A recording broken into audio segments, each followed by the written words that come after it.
Parthaya pratibodhitam bhagavata narayanena swayam yasena gratitam purana munina madhye mahabharatam advaita amrita varshinim bhagavatim ashtadasha adhyayinim ambatvam anusandadhami Bhagavad Gita Bhavadveshinim.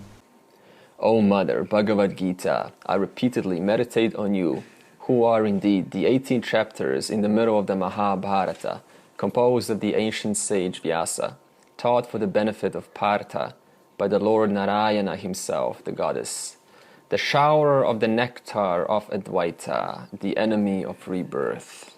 This whole manifestation that we experience, both the perceived and the unperceived, the known and the unknown. This includes your very own known thoughts and unknown thoughts, future events, past events, present events. This entire manifestation that we experience through our five senses, that we can infer, that we can speak of, that we can think about, is Saguna Ishvara. And Saguna Ishvara is Mithya. What is Mithya? Dependent reality. Dependent on what? Nirguna Ishvara. For example, just like golden ornaments, many of them, as fascinating as they are, as interesting they are to speak of and to purchase and to chase, they're all Mithya. However, it doesn't mean that we put them either higher or lower. We put them exactly in their right place. What do we mean by this? Because all golden ornaments are Mithya, all of them have their existence in the one single gold. So, right from the beginning, we started all manifestations that we experience, that we talk about, are Saguna Ishvara. Saguna Ishvara has its reality in Nirguna Ishvara. Therefore, if someone asks, what is the point of talking about these vibhutis, these glories, then my question will be a counter question, and I will say, tell me one moment when you are not talking about Ishvara's glories. This whole manifestation is Saguna Ishvara. Even the very thought of asking what is the point of hearing these glories, those very words, that very thought is also Saguna Ishvara, which has its reality in Nirguna Ishvara. Even the letter A, or the sound that we utter, is also Saguna Ishvara. Therefore, we can never get out of what is already true. So whenever we speak about these vibhutis, we are only ever speaking about the one reality. Therefore, the question of what is the point, or how is this going to change my life, simply doesn't apply. Because even the question, how is this going to change my life, is also a vibhuti. Therefore, rather focus on something that is glory-worthy, rather than one's own thoughts as to why should we listen and how is this going to make any difference. And what kind of glories are these? These are glories which Krishna has enumerated in chapter 10, and they include, like the ones that we are going to see now. Let's start with verse 28. Together. Ayuddhanamaham vajram dhenunam asmika madhuka prajanashchasmi kandarpaha Sarpanam asmi vasukihi. Among the weapons, I am Vajra. Among the cows, I am the wish-fulfilling cow, Kamadhenu. I am Kandarpa, Manmada, the god of love, who is the cause for progeny. Among the poisonous snakes, I am Vasuki. Aham Vajram Ayudhanam. Among the weapons, I am Vajra. And this weapon comes from the great Maharishi Dadhichi. And this weapon, Vajra, is the most powerful weapon in existence. Why? We will see now. There's a story in the Purana where the Asura called Vritrasura was extremely powerful, and he had a boon. No weapon could kill him. So he had a fight with Indra. And Indra lost. So Indra fled the scene and left his white elephant, Airavata, which we spoke about last week. And where did Indra go? He went to Lord Shankara. Shankara we spoke about last week, not Adi Shankara, because Adi Shankara came later. And then Shankara thought, what should we do? So Shankara goes to Brahmaji. So Shankara and Brahmaji together, they go to further help Vishnu. So then Vishnu recommends, you know what, we'll tell Indra to befriend Vritrasura and then kill him when he's off guard. Smart. So Indra, knowing that Vritrasura was extremely powerful and that no weapon could kill him, thought, okay, now that I do have a plan, what do I do? So he noticed, while he was thinking, a great Maharishi, Dadhichi, who was on earth performing tapas. Tapas means mental strength, mental sadhana. And he had extremely vigilant sadhana performed for many, many years. So Indra came to him and prayed and asked, can I please borrow your spinal cord? And Dadhichi thought about it. And so he sacrificed his life and offered his spinal cord to Indra so that Indra can make a weapon out of this spinal cord called the Vajra. We just said Vajra is the most powerful weapon. So Indra used this weapon, the spinal cord weapon called Vajra, to kill Vritrasura. So what's the symbolism of this, right? The weapon called Vajra is made out of what? Tapas. What is tapas? Mental strength. And Vritrasura said, no weapon could kill me. In other words, no physical weapon, no material weapon could kill me. And yet here we have Dadhichi, who had incredible sadhana, and out of his tapas, his mental strength, this weapon was able to kill or neutralize material. In other words, spiritual is always more powerful than material. For example, we had Gandhi, who used spiritual principle of ahimsa, non-injury, to basically convince a very strong material British Empire to stop unfairly treating the Indian system, abusing the Indians. And he didn't have any weapons. He had solely ahimsa, non-injury. And through that, he was able to basically convince this powerful material army. So in that same way, spiritual is always stronger than material. Then, dhenuna kamadhuka asmi. Among the milk-giving cows, I am kama dhenu, which not only can give milk, but can also give you anything you ask. So that's a nice cow to have. And the symbolism of this is, what do you think a cow that can give you anything represents? Knowledge? Okay, where is knowledge contained? But in the mind, good.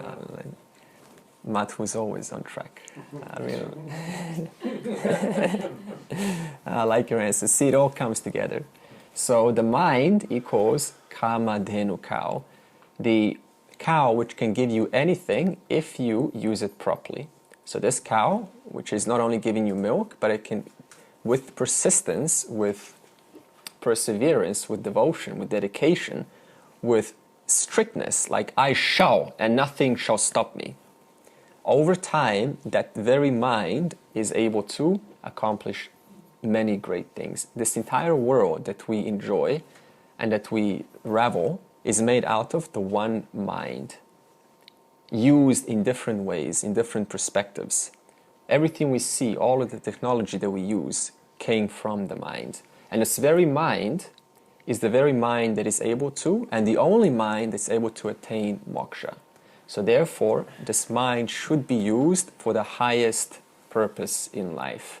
Also, there's a nice story where King Vishwamitra was traveling with his soldiers in the forest.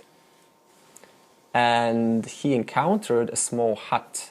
He came inside this hut and he saw sage Vashishta.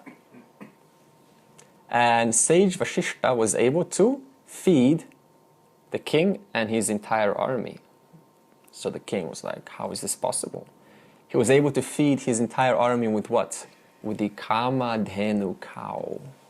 So immediately the king, being a little bit of a power-hungry, Raja Guna dominating king, he thought, I want something like this for my kingdom.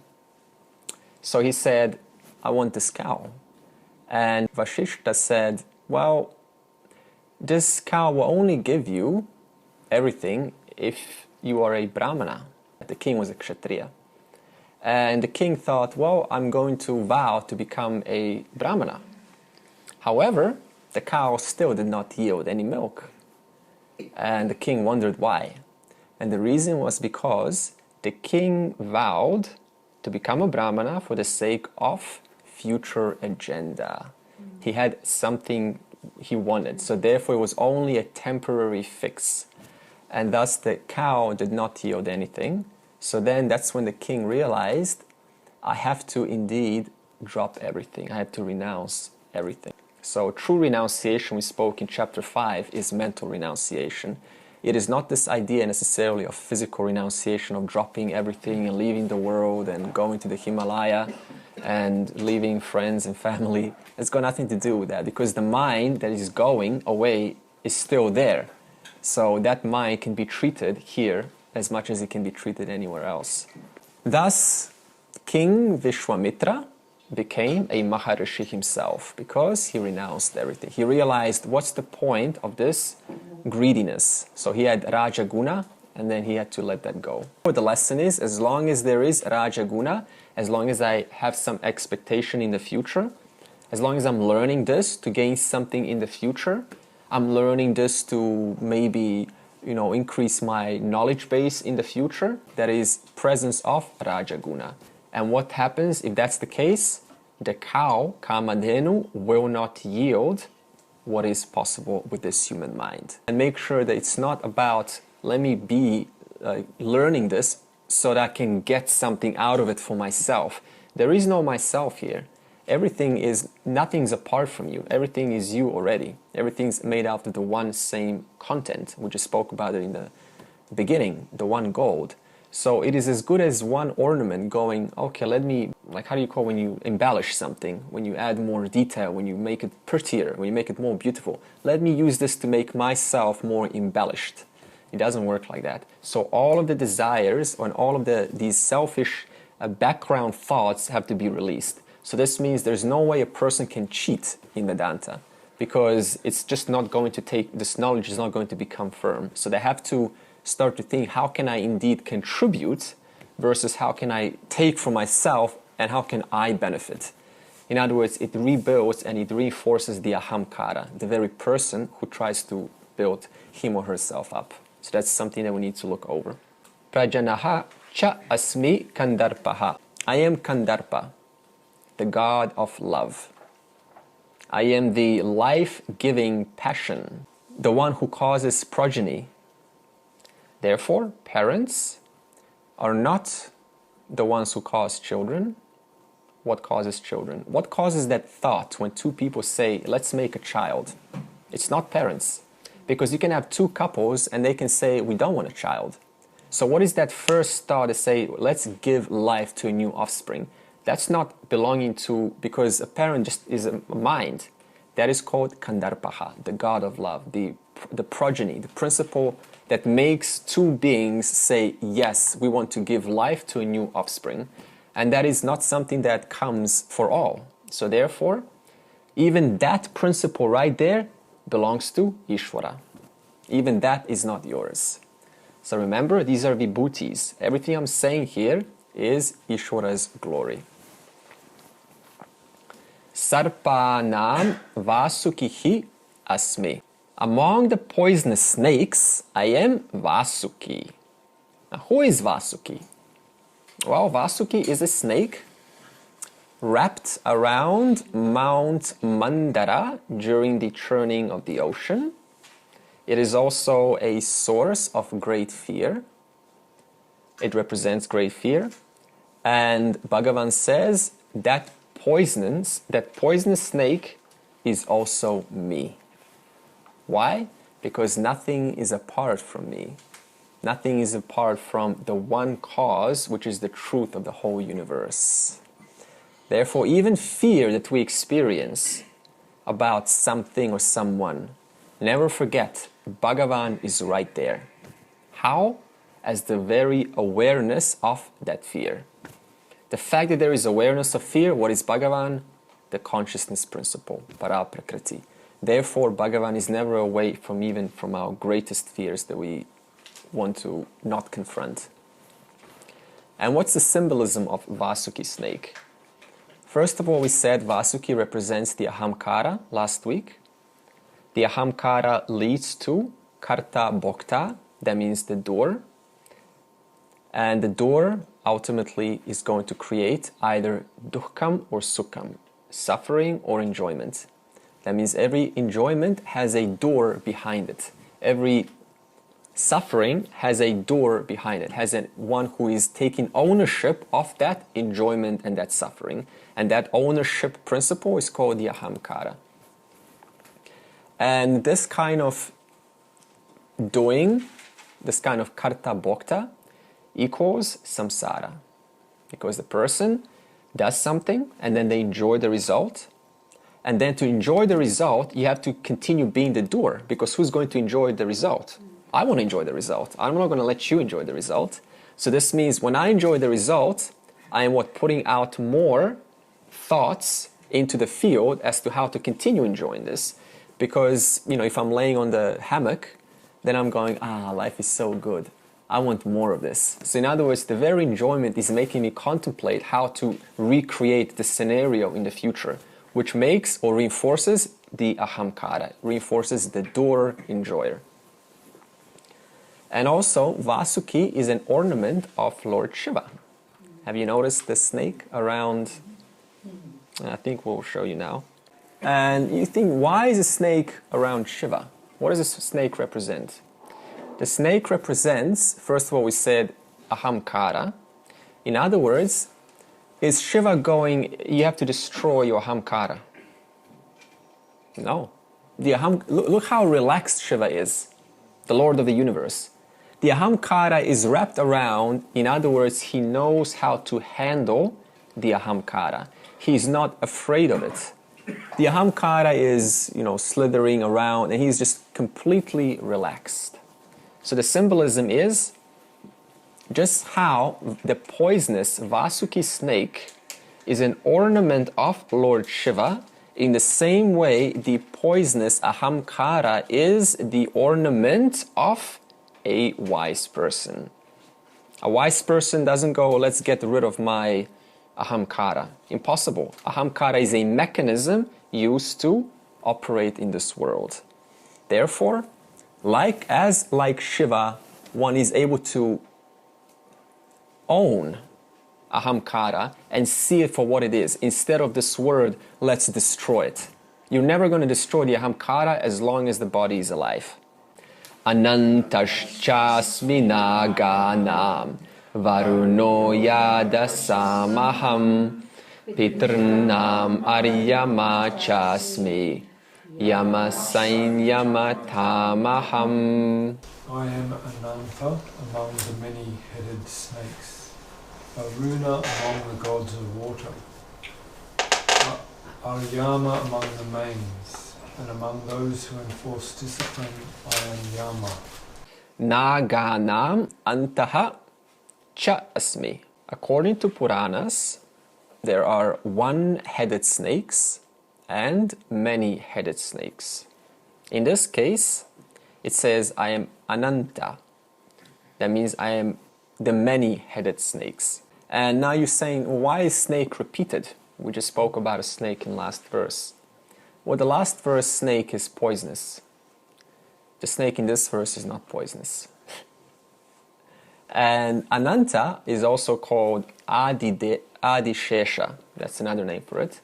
It is a 1,000-headed snake, and it is associated to Lord Vishnu. And Lord Vishnu uses the snake as what? As a nice spring mattress. Why would he do that? And they're very soft, they're spongy, and they're cool.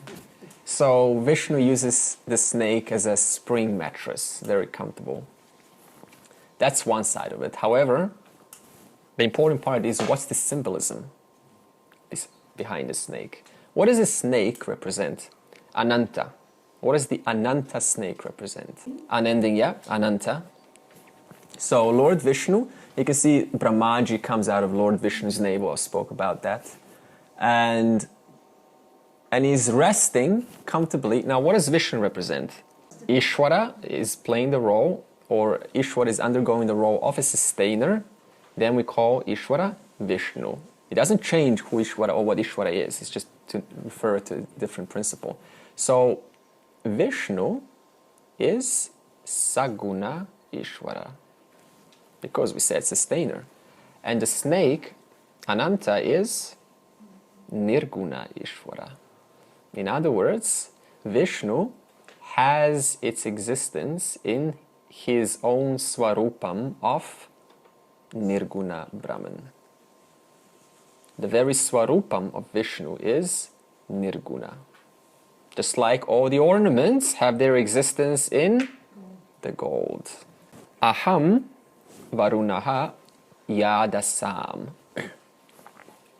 Among the presiding deities of different rivers like Ganga, Yamuna, I am Varuna. In other words, every body of water has a deity behind it. We will speak more about what a deity specifically means next session. And even your tear, if we cry, that's a body of water, so that's also a deity. Even a puddle is a deity. A raindrop is a deity. So in this case, it says, I am Varuna Devata. In other words, I am the total body of water called the ocean, the biggest one. And then, Asmi Aryama Pitrnam. I am Aryama, among ancestors. People who live a religious life, so they have decent punya in their life. However, they do not follow the Vaidika rituals. What happens? They go to Pitrloka.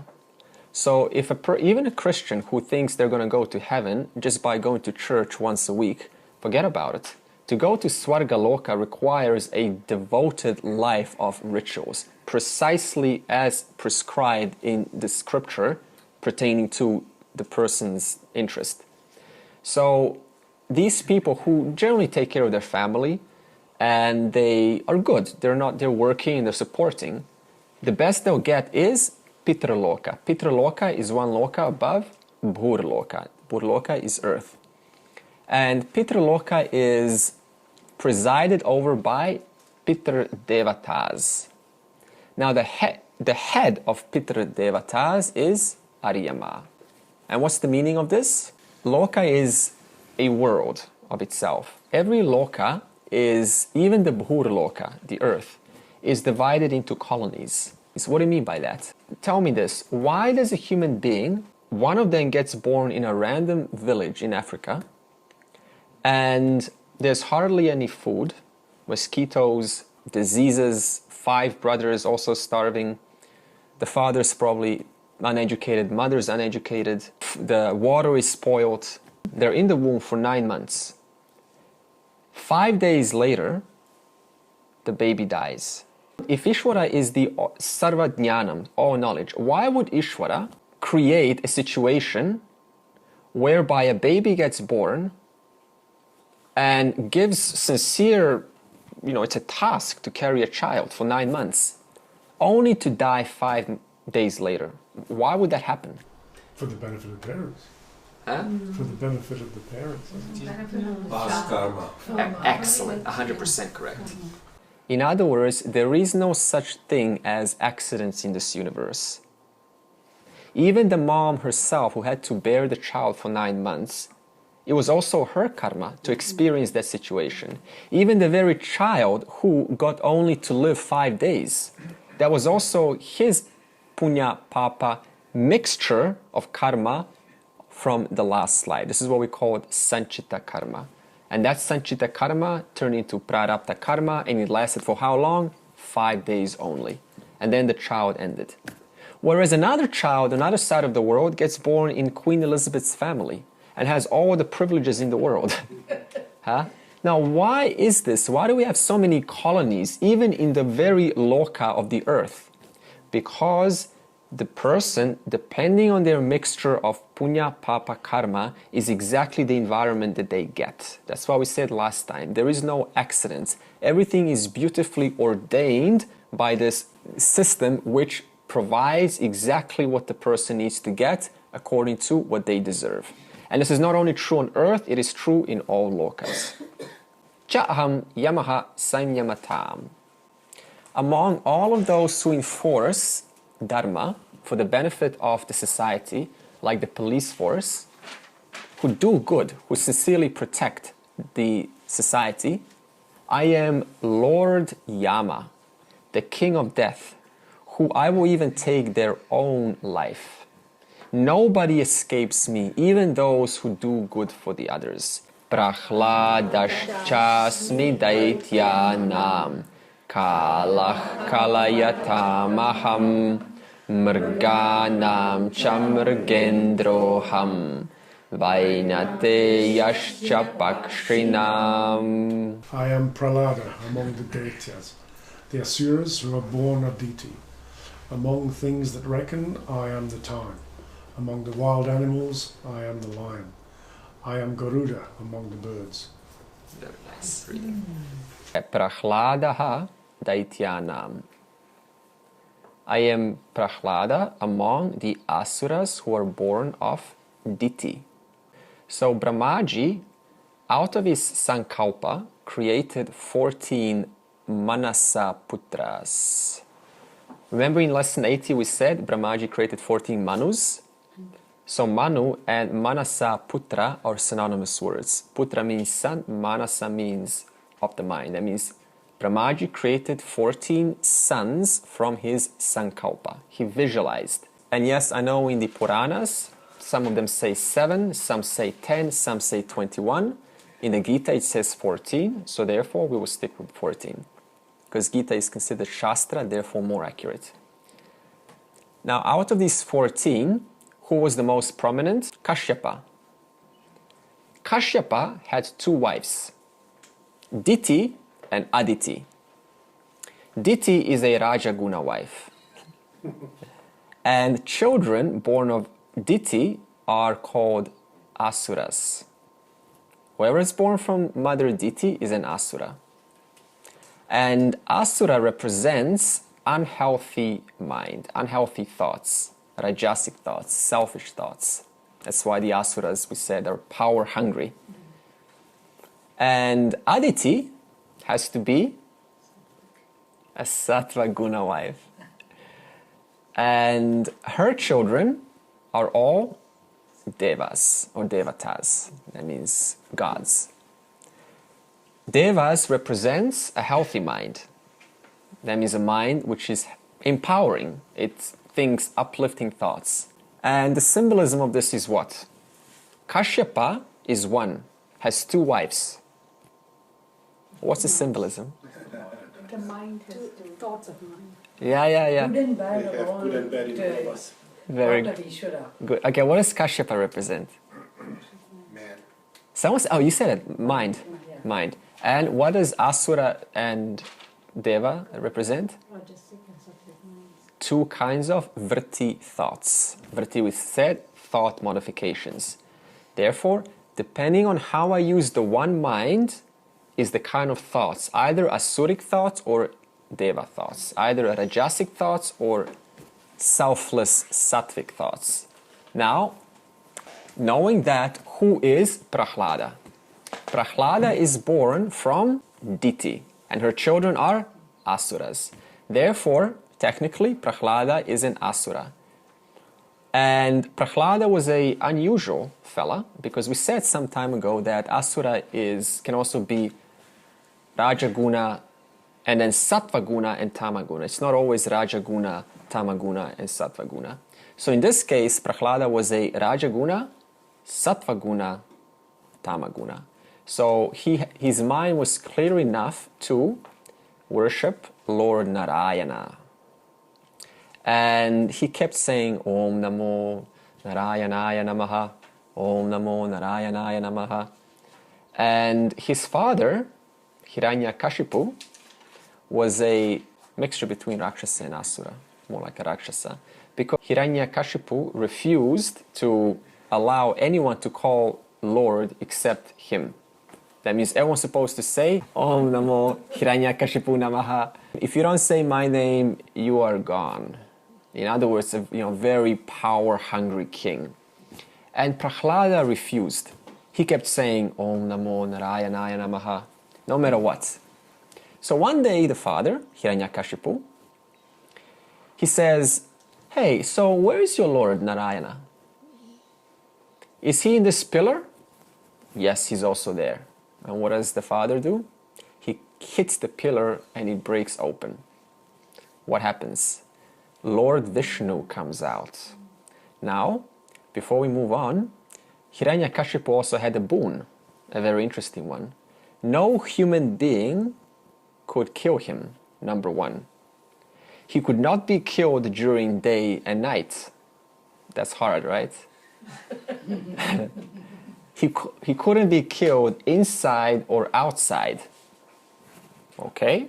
There's either one or the other, right? And he could not fall on the ground if he's killed. Big challenge. So Lord Vishnu appears. How? With the spinal cord weapon? No. No, this is a different. That was Indra. Now this is Vishnu and Prahlada. So Vishnu appears with a lion's head and the body of a human being. So number one, solved. Okay, he's not a human being. He appears at twilight. It's neither day nor night. Number two, solved.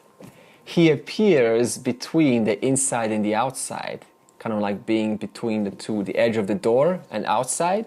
So you're neither inside nor you're outside. And he takes Hiranyakashipu on his lap and kills him, so he doesn't fall on the ground. And then he declares Prahlada as the greatest, one of the greatest bhakta, because Prahlada refused to buy into a name of the Lord that is false. Despite his life being in danger, he said, no, I believe in the Lord so much, nobody can deter me from what I inherently know to be true. And because of that, Prahlada was a great bhakta. What's the symbolism of this? Prahlada was born, how? As an asura. In other words, the varna, the caste system, absolutely makes no difference for a human being. If a person is born in the most disadvantaged family, without any privileges, without any education, it means absolutely nothing. All that matters is what kind of actions does a person put out on a daily basis. That is what makes a person. So who you are today is nothing but a reflection of the past actions, daily actions, and thoughts that we have applied in every moment. Therefore, what dictates a person's identity on a relative level is their karma and their attitude of how they perform their karma. Therefore, we have no right to ever put down or think that someone is incapable. We just do not know, because later on they can be someone very great. For example, we had sage Drona, who was born as a Brahmana, and owing to his decision at the Kurukshetra, he decided to be a Kshatriya. So he went down. Or we even had Ravana, who was born as a Brahmana, and he decided through his actions made him a Rakshasa. Therefore, who we are today is who we choose to be. And who we are being today is what we are tomorrow. Therefore, it is never too late. Aham kalaha kalayatam. I am time that is ticking away, even now. And nothing escapes from this time. Now, more specifically, kalayatam is the one who keeps account, like a bookkeeper. No number goes out. The accountant has every track record of all of the numbers. I am that. I am kalayatam. And keeps account of what? Sanchita karma, prarabdha karma, agami karma. For whom? Every single jiva, including aquatic creatures, including insects, including land animals, including human beings, including devatas, including asuras, including rakshasas. Everyone in the universe is kept precisely on track by me, Kalayatam, the one who keeps track records. Now, question. How do you generate papa karma? By bad action. Negative actions, negative thoughts. Bad thoughts. By transgressing. No, you're not thoughts, you have to do actions. Transgressions, applied in the field. How do you gain papa karma or punya karma? Through deliberate actions. So now what happens if you accidentally step on an ant, which we're doing every single day? Is that papa karma? Why not? Because it was not intentional. Yeah, because we're not intending to do that. If we're like a child who takes a magnifying glass and burns ants, that is papa karma. Yeah. What happens if we have to deliberately hurt, like we have to cut grass in a garden? That's deliberately hurt because plants are jivas. And we have to attend to the garden. That is deliberate. So that gives us what? Papa karma. How do we negate that? By tending to the garden in the glory of the Lord. Okay, one way. And the thought of preventing fires and a lot of good thoughts in there. Well, I mean, more specifically, we have prayashchitta karma in the rituals. And one way, so you have to now go and learn prayer. You have to do whole puja and after cutting your grass. So you can just say sorry. I have to cut you because the garden is going to get out of control and it's going to contribute to a unfancy situation. Okay, something that acknowledges that I have taken the life away of a jiva. Because imagine you're a plant and you're just enjoying yourself when the sun is suddenly whoosh, out of nowhere. It's like, serious. No, it's a big... So even a plant has a subtle body. It can feel emotions, right? So obviously you have to do some kind of an atonement. That's what prayashchitta karma is. But how can that be? Because human beings, they kill someone, they go to the church and, confess and say, I'm sorry, I shouldn't have done that. And they go out again and then do something again. As long it's like that for the grass. We're asking for forgiveness after knowing we're going to cut them. To the extent cut them again. Yeah, but you don't kill them. You don't cut them, you get a fine anyway. So Get a gardener, get a gardener, right? To that cut it sorry for you. being genuine, like you're just saying, I'm sorry, but I've got to cut you. But could also say that it's the grass's karma. It's all Ishvara's doing. I am the instrument that Ishvara is using to fulfill the grass's karma. That's also part But of it's it. like hairs, the more you cut, the more it grows. So you're actually helping it to grow. It's a form of nurturing it too. Yeah. It's like, with fruit trees, Yeah, the you more you trim them prune. down, you nurture them so they can bear more fruit. Yeah. So it's just part of the cycle. Yeah, just say sorry in summary. He's passing the papam thing to me. He said, She's getting grass next week. She did it. because he's been cutting the grass all this time. Now he wants me to cut. No, but if you tell him to do it, you get the problem. But if you're cutting the grass, the I don't grass know is nothing. still alive. It can grow, but if you actually weed something, then you're actually taking the weed's life. Yeah, I So do weeds. pruning is okay, I suppose. Or, pruning is okay because you haven't effectively rooted the thing. But weeding is also okay because I look at it as you got to remove negative things to make positive things, isn't it? So you're removing something negative because that's killing something else. Isn't that Killing the the good plants. duty that Krishna explains Yeah, to exactly. Arjuna when he's got doubts about fighting in the... Yeah, we'll get to that now. Yeah, we'll get to that. Very good point. I think ultimately you've just got to do the actions with purity of glorification. Yeah, good. Very Yeah, good. the mind should be Purity, pure. yeah. Because even if your actions are actually wrong, And it's not okay. like you were good. saying about who judges whether a weed is a negative thing or a positive thing. It's just a plant. It's just a flower. you know? Good, good. And And so- also, I think it's a very good point. I also like your points, Martin, because it gets my mind thinking. Also, I think it's important that if we think I'm going to cut this so my neighbor can look good, I can impress others, that is certainly Yeah, not that's proper. Yeah. But if one just cuts it because they want to attend to the it's Yeah. just a duty. So there's no agenda to impress others, then it's probably a lot less papa karma. Yeah. So it also depends the attitude behind our actions. That determines the amount of punya or papa in our actions. Yeah. But I think cutting grass is like cutting your own hair, you know. I mean, it's you know. The more you give, the more you get. Well, Are you grass claiming is, the poor Baba? it's worth bringing up the point just to make you think. I'm not. Yeah, yeah. But you do need to cut grass in this country because it's a fire risk. Fire has Oh, I've got tons of grass there. Fire has a lot of 14 days. on weekends. So this means I am Dharma Raja. I am the king of Dharma. I am the one who ordains karma palam according to karma.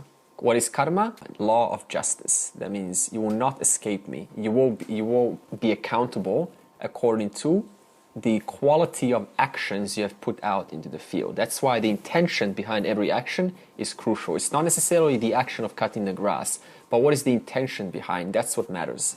And then Bhagavan says, I am the principle that is responsible for everyone's or producing everyone's karma and karma palam. I keep it together. I hold it all together. And this means that the Jagat is created why?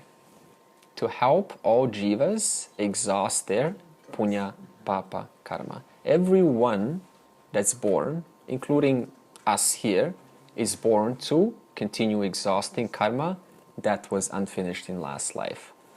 Including, what if you're bored with this class? Is that exhausting your papa or punya? Not enjoying the teaching, is that exhausting your papa or your punya? Punya. No. Exhausted. Yeah, exhausting. Remember, when something is exhausted, it's active. So therefore, if a person is suffering, what's being exhausted? Papa. I thought exhausting was the opposite. If you've exhausted something, it's gone. Well, exhausting is a process, right? So it's suffering. So that means I'm exhausting. For example, a child is angry, and eventually, after some time, it's all gone, right? So exhaustion means it's in the process of evaporating. So being So it's bored good in to be class is a angry. good thing. That's what I'm Is saying. it good to be angry? This is the place to be born, right? What if you're enjoying the class? That is called exhausting your... Papa, Punya. papa. Punya. I still reckon it's in there. Think about this, Martin. That's Well, exhausting I your don't know, enjoying punya. that. Interesting. Because Yeah, if you the, find it whole, interesting. because the whole point is we're here to try and exhaust our papa. Punya. Yeah. You All I- gain punya and you want to exhaust Yes. papa. Yeah. Yes. Yeah, you're gaining punya by listening, by applying, and Yeah. you're exhausting papa And because you're not doing something enjoying else. part, yeah. Yeah, very good, Mathu. She always puts it on track. Now, what happens if there's a family member? Okay, suppose that you as a body are sick. Nothing dangerous, but just sick. And one of your family members has to take care of you. That means they have to stay up all night for you. Now, from your standpoint, the one who is sick, is that your punya or is that your papa that's being exhausted? The fact that someone's taking care of you. What's being exhausted? Punya. Punya. Who said punya? You said punya. Punya. Why? Why punya? Because of my past deeds, punya, That somebody Yeah. is helping you. when I'm physically weak, yeah, Yeah, that punya is being repaid good. to me Yeah. because of my past deeds, my past karma, Yeah. and Yeah. I've got to accept it gratefully. And it's a privilege to be taken care of by someone.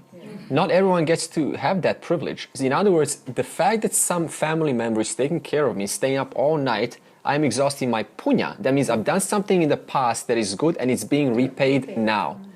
But for them, what's being exhausted? The papa. Papa. Because, they have to stay up all night. They would rather be sleeping.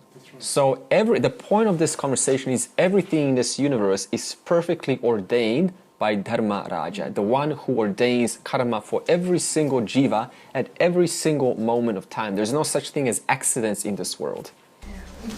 That can be quite confusing, because I would say if someone is serving and taking care of someone who's sick, they're not exhausting their papa. I think they're gaining punya.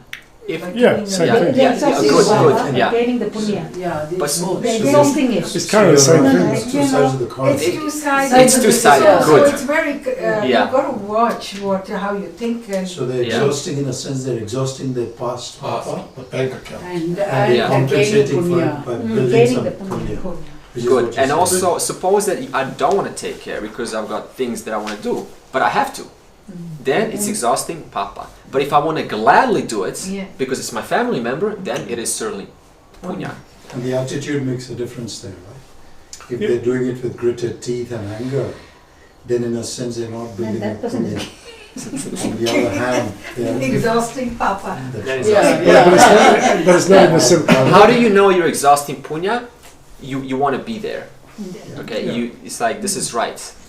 This is right. I want to do this, and I will not be doing anything else because I feel good helping. And that's why you can't cast judgment on someone else in that regard, because you don't know the hidden part that's inside them, which is motivating, because that's inside them, for them to know. So even though there might be visual clues that makes you mentally project something, it could be wrong.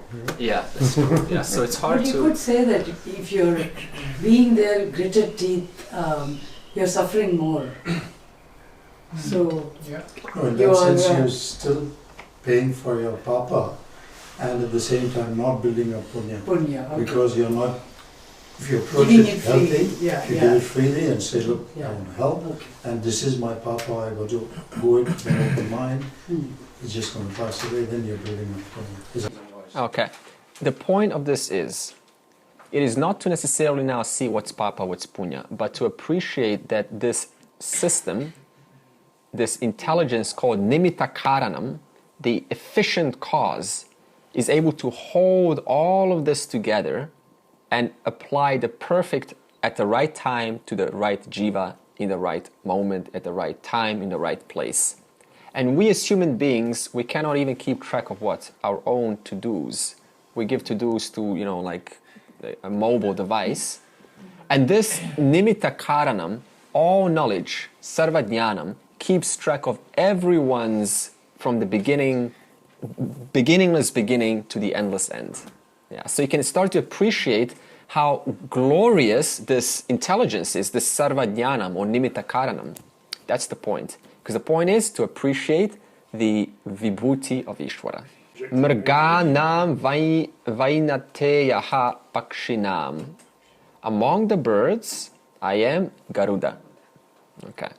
And the characteristics of the bird Garuda is it flies very high, even higher than the vultures. It looks like an eagle with a white band around its neck. And this glory to fly so high, this capacity to soar to great heights, this is also my glory, says Krishna. So this means next time we see a bird, don't just see a bird, oh, okay, bird, wow. It's Ishvara's glory to carry that bird in the air and intelligently fly and navigate. How the wings, the aerodynamics interact with the wind, that's also nimitta karanam. Also, seeing this bird called Garuda is considered a good omen. So go find the bird now. Plenty in Siddhivadi. Yeah? Plenty in the mountains. Next verse. Garuda Airlines. Yeah, that's what I was thinking. Okay, next. Bhavanav bhavatam asmi Rama shastra bhartam aham Jashana makaraschasmi Srotasam asmi jannavi. Among the purifiers, I am air. I am Brahma among those who wear weapons. Among the fish, I am shark, and among the rivers, I am Ganga. Asmi pavanaha pavatam. Among the purifying agents, I am the wind, Vayu. The wind, if you think about it, keeps the atmosphere clean. It removes odor from the environment. It makes breathing pleasant. It supplies carbon dioxide to the plants, and it supplies oxygen to human beings. And this glory that we breathe even now is Ishwara's glory. Can we forget Ishwara? No, because while we're forgetting Ishwara, we're doing what? We're breathing air. And Ishwara is in the very air that we're breathing. Therefore, that cleansing, life-giving capacity, I am. And then, Aham Ramaha Shastra Bhritam. I am Rama, who is an avatar of Vishnu, that means the son of Dasharatha, among the weapon wielders. Now, there's more symbolism here. All Vedic gods have weapons. You will notice this. And, for example, Shiva will have the Parashu, the battle axe. Vishnu will have the mace, Kaumodaki it's called. And why do they have weapons? The symbolism. The answer is to protect Dharma. If we don't know this, then if we see Hindu gods, we will immediately judge them as violent. Even Muhammad, who took up the sword, why does he have a sword? Of course, the general society will misinterpret. But what does a weapon represent? If you don't follow Dharma, I'm going to cut you off. When do these gods use weapons? Initially, what do? They resolve conflict through non-violent means. That's the first. So you don't use the weapon that you're holding before exhausting every possible option through non-violent means. For example, a doctor will try to do everything to save one's leg before amputation. Amputation is the last stage. Krishna went one last time to Hastinapur as a peace messenger to try to resolve Pandavas' at least 5 villages. No, at least 5 huts. No. All options exhausted. Kauravas were not buying any suggestions. And then what? Then the weapons were used. Then Yudhishthira says, that's it. All options have been exhausted. Therefore, a weapon is the last resort. Which means that if one uses a weapon to inflict violence for the sake of protecting Dharma, that is not Papa Karma, because they have exhausted every possible option already before. If they don't inflict violence, then what's going to happen? Just like the Kauravas, they're going to contaminate the society. So the women are going to get contaminated, the future generations are going to get contaminated. So what do? We have to use weapons to destroy. So therefore, if we look at it from this angle, violence has its place once all options are exhausted. But violence without using these intelligent options, that is immediate Papa Karma. Therefore, just how Krishna advised what? To Arjuna, go and attack. Go and kill. Only after years, 13 years in the forest and all of these disputes that went on before, after all of that, such a long time, now go and use weapons. Therefore, weapons also have their place. How does Lord become a weapon for a devotee, for a bhakta, who is seeking the truth? The answer is through discrimination. Excellent. Vairagya and Viveka. Remember that X that I put on the board? In other words, Lord becomes the weapon, a helping weapon for a bhakta as means of seeing what is Atma, what is Anatma, what is real, what is unreal. And Vairagya, this passion, not having so much passion for the world, for mere appearances. And what's Krishna's weapon? Sudarshana Chakra. What is Su? Su is a prefix, means good. Darshana, vision. What is excellent vision? What is good vision? Represents Jnanam, knowledge. Therefore, Krishna's weapon is Chakra of knowledge. And then Asmi Cha Makaraha Jashanam. Among the variety of sea creatures, I am Makara. And what is Makara? Amongst all aquatic animals, like the crocodile, like the shark, like the whale, that capacity to devour ferociously. You've seen a shark, right? How it grabs on like a crocodile grabs the trunk of an elephant. It doesn't let go. That capacity, I am, right there. So next time you watch a documentary on animals, it's not just a documentary on animals. It is Ishwara's glories you're seeing. Asmi Jannavi Strotasam. Among the rivers, I am Ganga. In other words, another name is Jannavi. The Ganga river is always fresh. Some say that no bacteria can thrive in the Ganga for too long. They will thrive for a while, but apparently not for too long. I haven't done the scientific tests on that, so I'm only going to go by what I heard. And a dip in the Ganga is considered to be a great papa purifier. Now the symbolism.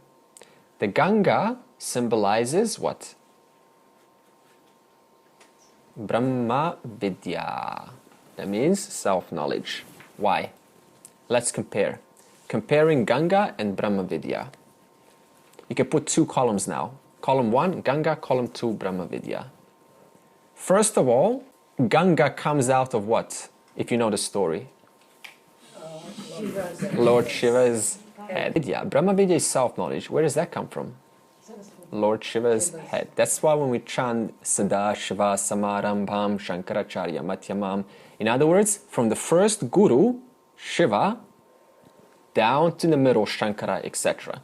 Thus, Brahma Vidya comes from the first guru, which is Lord Shiva himself. Secondly, the river, Ganga, flows from top to bottom. In other words, it goes down. In the same way, Brahma Vidya is passed down in this parampara from guru to shishya. In other words, from one who knows to one who may not know, or one who doesn't know. In other words, the knowledge is flowing down to the shishya. As you will see, often the acharya or the guru is positioned high. You saw that? That means it symbolically represents the knowledge that is being imparted is flowing down to the shishya. The Ganga is perennial. Perennial means it is constant. It is repetitive. In other words, it never dries up. And Brahma Vidya is perennial. It never dries up. How do you know? Well, we're learning Brahma Vidya now. The fact of doing it means it hasn't dried up for thousands of years. No amount of wars was able to take it out. No amount of conflicts and fights was able to make it extinct. Next point, if you dip into the Ganga river, you will feel what? Cold. Rejuvenated. Okay. Now, how does Vedanta some classes, I'm not saying all of them, how does the Vedanta make you feel? Rejuvenated, refreshed. Therefore, self-knowledge also makes one refreshed. Also, you cannot dip in the Ganga anywhere. Why? Whirlpools, rocks, fast currents. In the same way, Brahma Vidya, you cannot dip anywhere. Why? You cannot go just to go look up, okay, consciousness event, let's go. Okay, why not? Because this is a tradition and it's protected and it has a certain way of being taught. In other words, Brahma Vidya can only be received in a right environment, and that environment is the Vedanta tradition. What do you mean when you say protected? Protected means it doesn't get contaminated of the systems like yoga and Buddhism and Taoism. We don't allow other systems to come and distort Advaita. So we keep it pure, as taught in the Upanishads. So it's very important to protect the tradition. Sarganam adirantascha madhyam chaivaham arjuna adhyatma vidya vidyanam vadaf pravadatamaham. Arjuna, I am indeed the beginning, the middle, and the end of the creation. Among the disciplines of knowledge, I am the knowledge of the self. Of those who discuss, I am the discussion leading to truth. Arjuna, aham adihi, mathyam cha antaha. O Arjuna, I am the beginning, the middle, and the end of all manifestations. Now this seems to be repeating verse 20. Verse 20 indicates Srishti, Sthiti, and Laya, Karanam, in the aspect of space, spatially. In other words, I am that space which holds everything. And I am the space which accommodates everything, including Brahma Loka, all the way to the middle, Bhuraloka, all the way to the end, which is Patala Loka. I am that space which accommodates all lokas. That is why when we describe Jagat, how do we describe Jagat? Time, space, and everything in time and space. And when I say everything, I'm including all lokas and all laws also. Everything depends on time and space. And verse 32, the verse we're doing now, indicates beginning, middle, and end time-wise.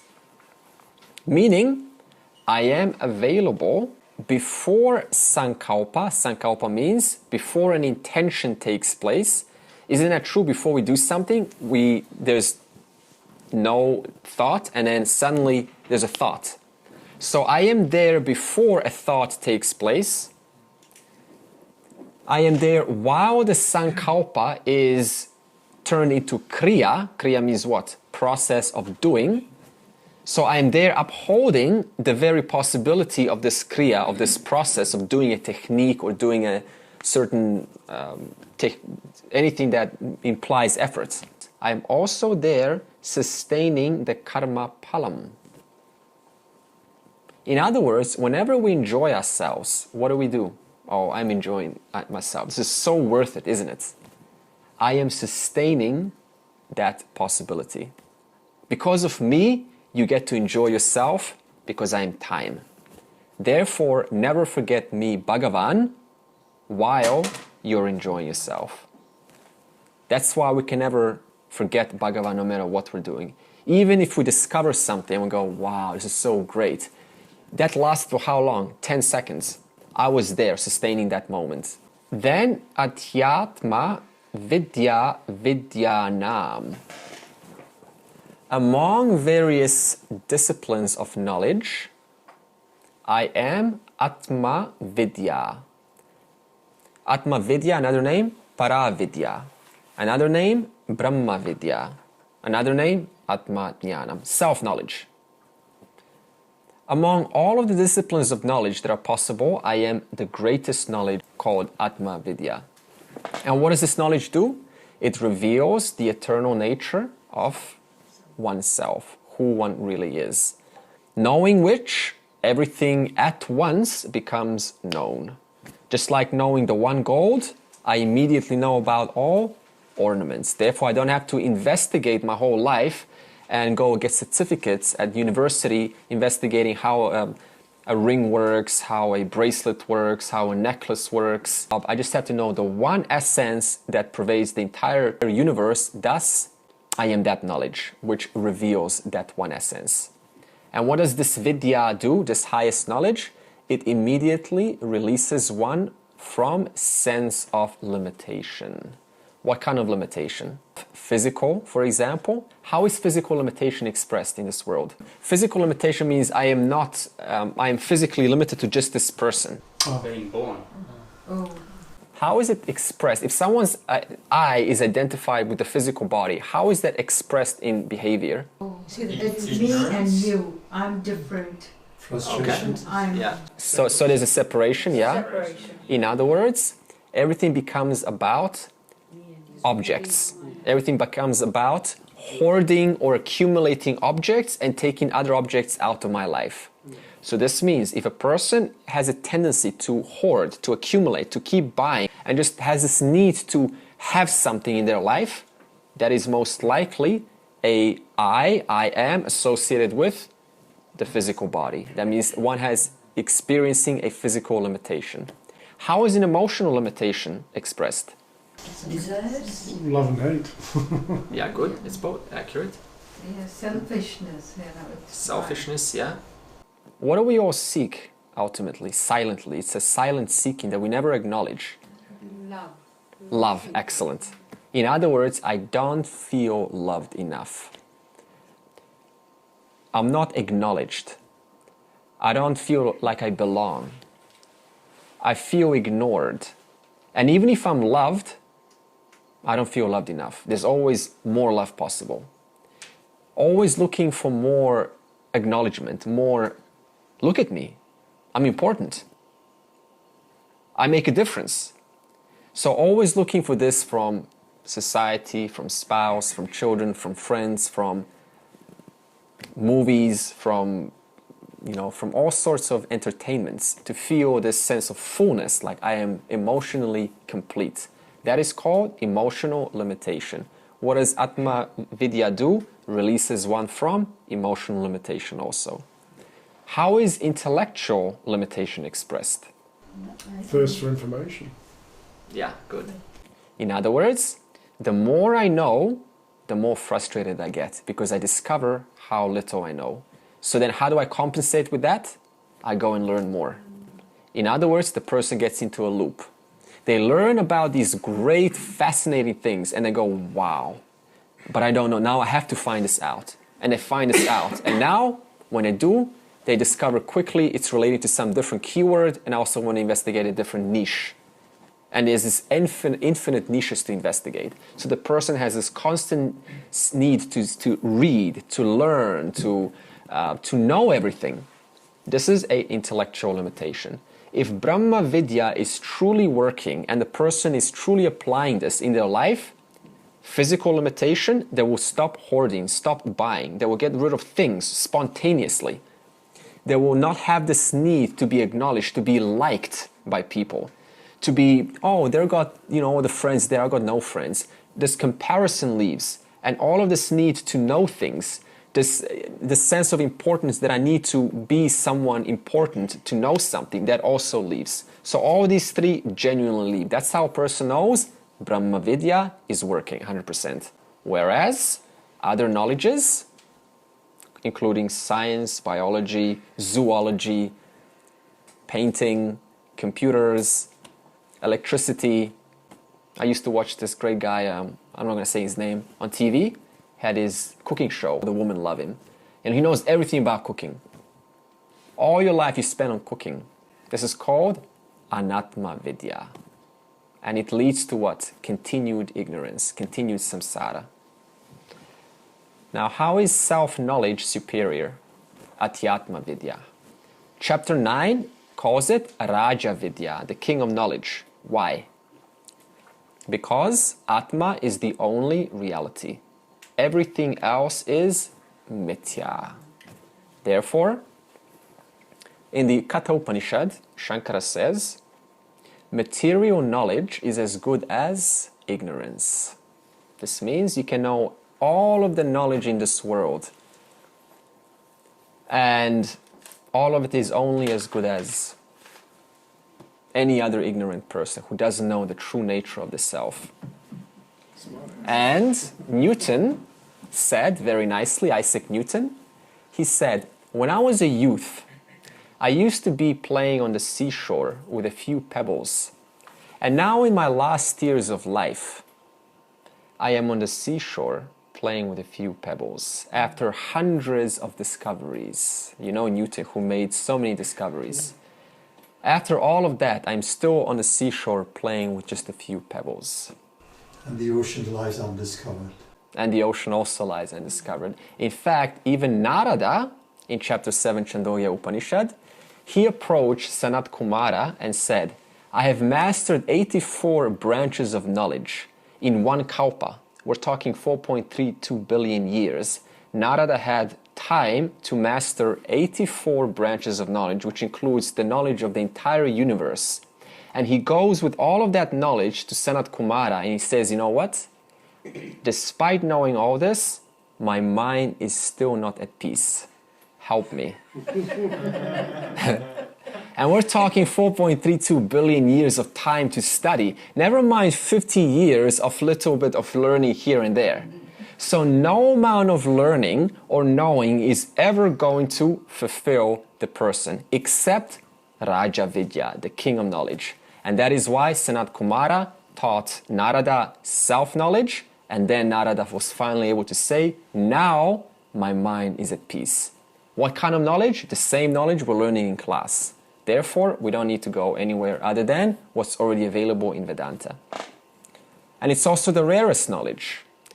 In chapter 2, Krishna said that despite this knowledge being available, those who come to this knowledge still do not understand because the qualifications are not there.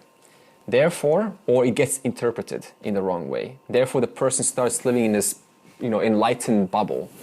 I am beyond this world. I am beyond words. I am beyond the guru. I am beyond the scriptures. I am beyond this. There is no guru. There is no time. There is no space. The world is an illusion. There is no place to go. There's nowhere to go. There's there's nothing.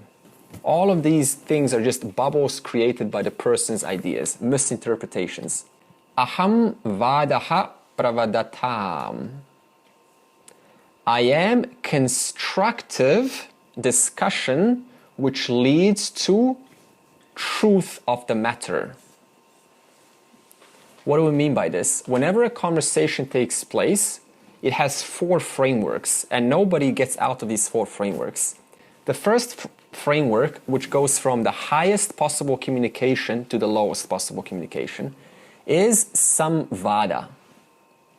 So if you write 4 communication frameworks, number 1, samvada. Samvada is the rarest, number 1. Why? Because it is between the guru and shishya.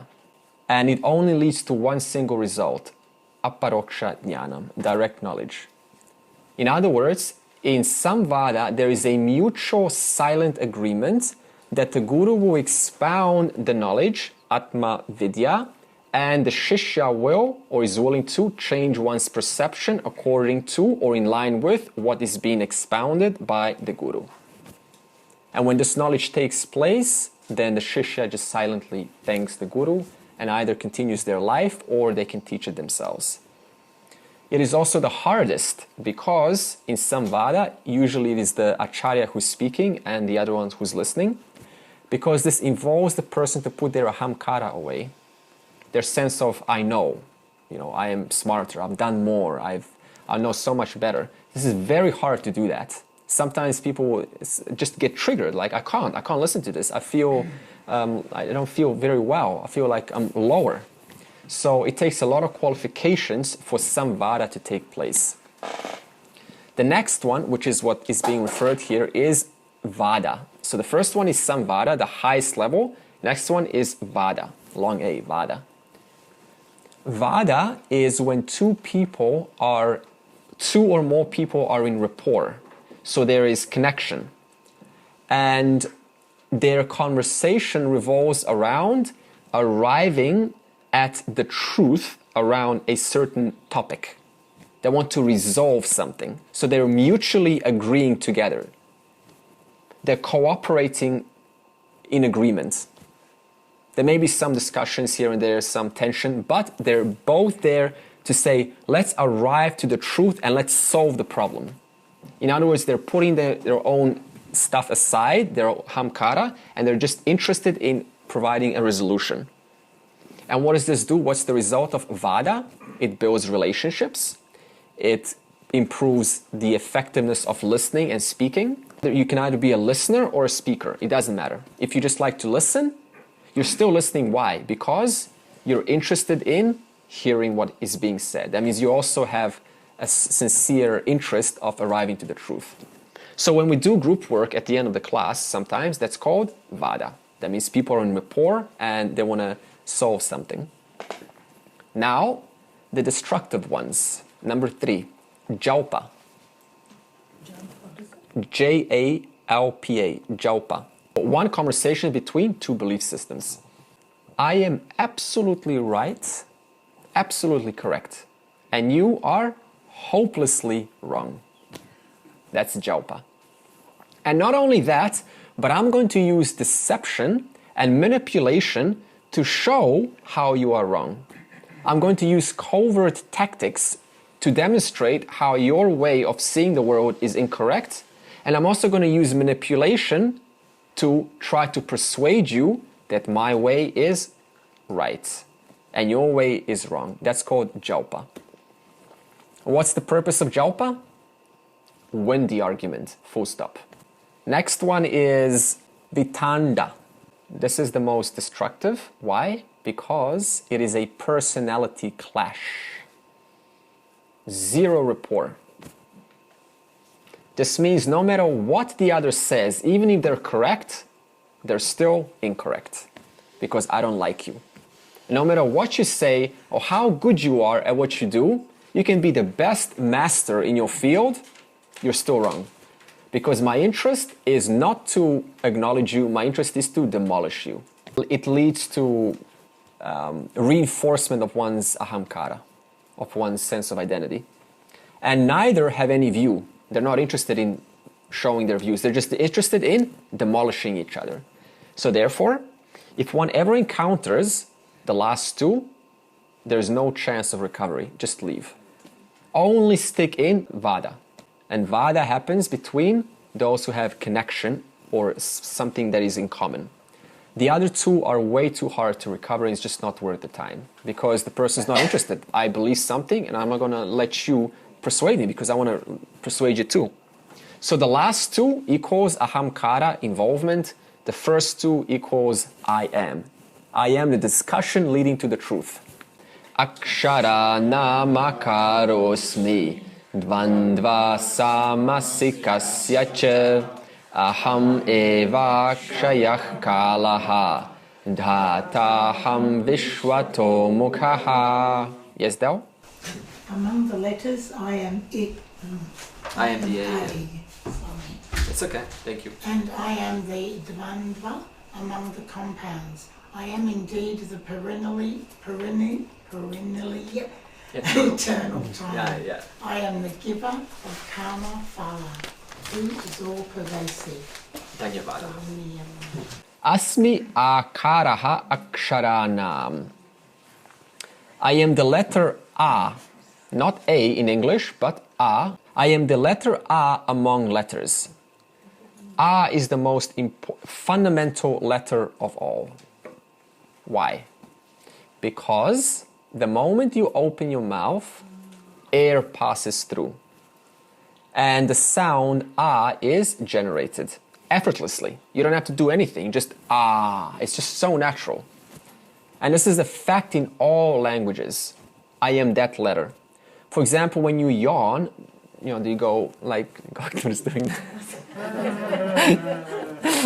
If a person is on a roller coaster, they go, oh. No, they go, ah, right? If a person is falling off a cliff, I don't know who's going to survive to it. Did they go,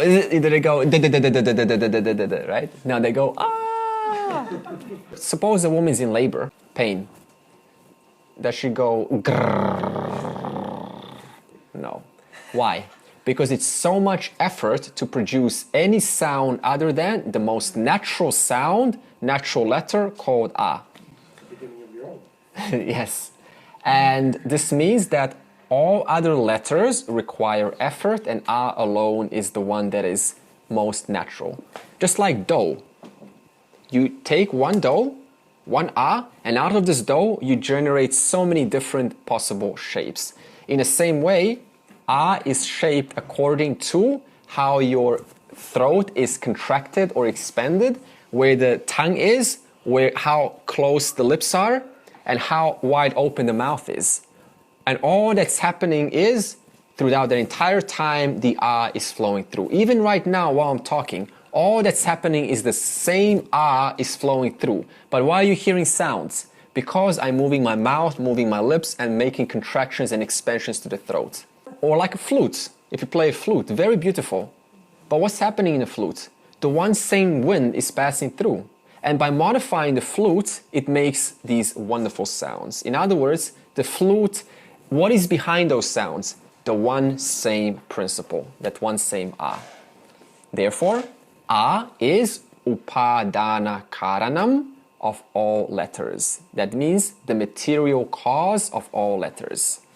Meaning it is the one cause of all of the effects of both sounds and letters. It is the one cause because of which all names are. Without the A, there's nothing to say. It means it's the truth of every word. A is the truth of every sound. Now, every alphabet letter has a deity attached. And what's the deity of A? If A is upadana karanam, the cause, what would be the deity? You can't say Ishwara because Ishwara is not a deity of A. Shiva? Huh? Shiva? Brahma. Who said? Who said? Good. Why Brahma? It's a long A, Brahma. Brahma is the creator. Yeah, because from Brahma, all else comes. In the same way, so therefore, A stands for Brahma. Then, dvandvaha sama sikasya asmi. Amongst compounds, I am dvandvaha. Now, what is a compound? In English language, a compound is made with a hyphen. For example, if I say to you, hey, do I have to say this? I am going to a Shiva temple where I was worshipping and appreciating Shiva. Or do I just say to you this? I went to Shiva temple. You automatically know. The moment I say I went to Shiva temple, you know what went on. So I don't have to make this big, long statement. In other words, I am the possibility of a compound in language. So whenever you say these short statements, but there's so much meaning behind them, I am that possibility. Now, in Sanskrit, a compound has 4 different types. So Sanskrit compound is a little bit more sophisticated than in English. And these 4 types are further split into 7 types. And 7 types are further split into 35 types. Now, without going to the 7 and the 35, we'll go back to the 4. So, what are these 4 compounds? The first one is avyayi bhava. Avyayi bhava. This is a little Sanskrit course now. It's going to last for hopefully less than 10 minutes. This is where the first word in the compound is important. For example, if you say upakumbham, which means near the pot. Upa is a prefix. Kumbham is a pot. So the first word is important. Avyayi bhava. Next one is tatpurusha, the second kind of compound. If you say, for example, Raja Purushaha. Purushaha means worker, person, an employee of who? Raja, the king. Therefore, the second word is important. And then we have Bahu Vrihi. This is where the word that is important is not inside the compound. Remember when Vincent asked, where's the Om? It was not in the actual letters. But it said what? It said Eka Aksharam. Eka means one, Akshara means syllable. So now you have to infer, what is one syllable? Instantly, Om. In other words, the important word is not inside the compound, but the compound is a means to uncover the important word. Another example is if you say Eka Karna Anaya. So Eka means one, Karna means ear, Anaya means bring. So if you translate this, you say bring one ear. Huh? Bring one ear? What do you mean? Bring me the one-eared person. Okay. Do you mean like one who's got one ear? No. What is a one-eared person? So half listening. Yeah, the one who doesn't listen very well. All right. So in other words, I extracted information out of the compound. Now, what's the fourth one? Dvandvaha. This is where all of the words inside the compound are important. So if I say Ramaha Lakshmau, which means Rama and Lakshmana. In other words, both of them are important. Thus, what does Krishna say? I am both, which is actually symbolism. In other words, I am in and through all things. That means all things are in me and I am in and through all things. Aham eva akshyaha kalaha. I am eternal time. Meaning, everything gets exhausted in time, but nothing exhausts time itself. That means time continues, and amidst time, everything gets exhausted. What happens during, okay, before I go there, we just said, I am eternal time that exhausts everything, but which itself never gets exhausted. Now, what happens during samashti pralayam, the macrocosmic dissolution, when the entire world goes back into Maya potential? What happens to time? It's, that's Ishwar, that's Nirguna. Yeah, but it's still eternal. It's eternal. It's so eternal, it's yeah. not. So And it's still time. Yeah, okay, what's time? A progression. So what happens to time when it is in dissolution? It becomes a potential. And is it still going on? No. Yes? Yes. Someone said yes. It's in potential. It is still going on. Manifested. It is still going. Yeah, but that's fine. It hasn't manifested, but it's still going on in potential. In other words, I never stop. That's what Krishna is saying. So the same as time. Time exists, but it's as a potential. Time standing still. Like, it doesn't stand still because time is ongoing progression. So the reason I brought this up is now you're going to say, how does a new universe come? Because Nirguna Brahman, who tells Nirguna Brahman, okay, now exercise your Maya power to create another Jagat? Is that how it is? No, because Brahman is Nirguna. So how does a new Jagat get into a new Srishti? How does that happen? Go back to time. Time is a potential in Maya, and it is still ticking. Because it is still ticking is why a new universe can come. If you think about a Big Bang, Big Bang started. Okay, well, what told it to start? The fact that time never went. This is going to answer a common contradiction. How does a universe come if everything is nirguna? Because time is in potential in Maya, and Maya is a power in Brahman. Therefore, that power is able to create a new world. Aham dhata vishwato mukhaha. My laws produce all of the results in the universe. Whose laws? Bhagavan's laws. Electricity, gravity, velocity, cause and effect laws. My laws uphold and preserve everything in the universe. What does this mean? Ishwara is karma pala data. My laws give corresponding results to corresponding jivas in the corresponding time.